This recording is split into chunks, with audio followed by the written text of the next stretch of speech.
বারবার কন্যা সন্তান হওয়ার কারণে দায়ী কে, মা নাকি বাবা? কোনো মানুষের বারবার শুধু মেয়ে হচ্ছে, 3টা মেয়ে নিয়েছে, 4টা মেয়ে নিয়েছে একটা ছেলের আশায়, কিন্তু আবারও মেয়ে হয়েছে।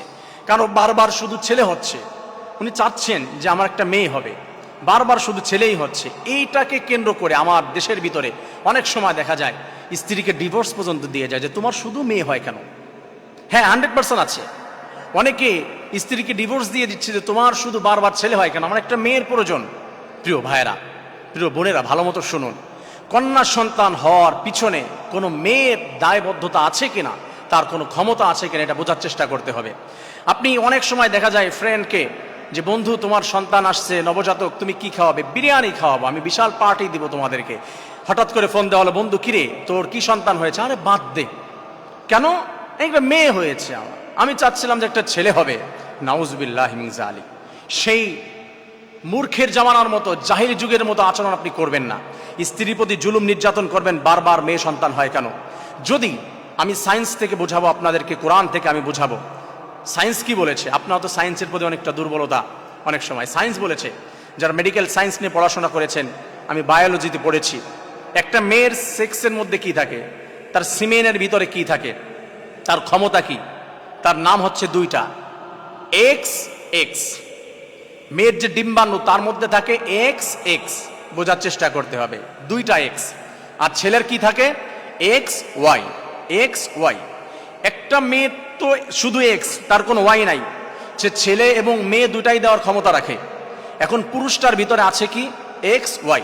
কোনো পুরুষ থেকে যদি এক্স যায়, মেয়ের মিলবে কিসের সাথে? স্ত্রীর মিলবে, তার তো 2টাই এক্স, যে কোনো একটা এক্সের সাথে মিলবে, এটাও এক্স এটাও এক্স।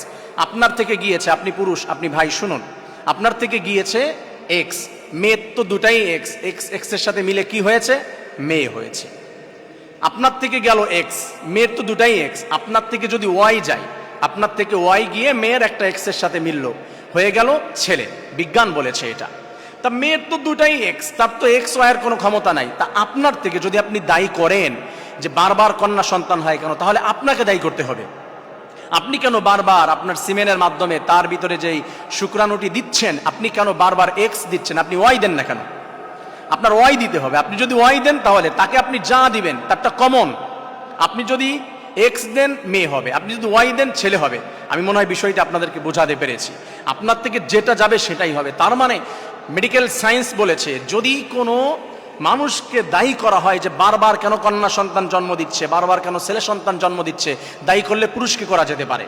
হ্যাঁ, আপনি পুরুষ বলবেন আমার দায়ী কেন, আমি কি কষ্ট, আমি কি ইচ্ছা করে দিতে পারি সেটা? আমার তো কোনো এখানে রাইটস নাই, কোনো অধিকার বা কোনো আমার ক্ষমতা নাই যে আমি তাকে এক্স বা ওয়াই দিব।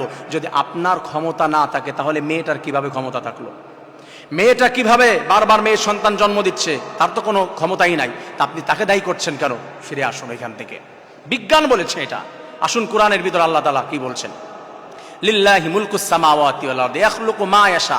সূরা সূরার শেষ অংশের দিকে আল্লাহ রাব্বুল আলামিন, হিফজুল কোরআন 25 নম্বর পারা 9 নম্বর পৃষ্ঠার মাঝের থেকে একটু নিচের দিকে আল্লাহ তাআলা আলোচনা করছেন।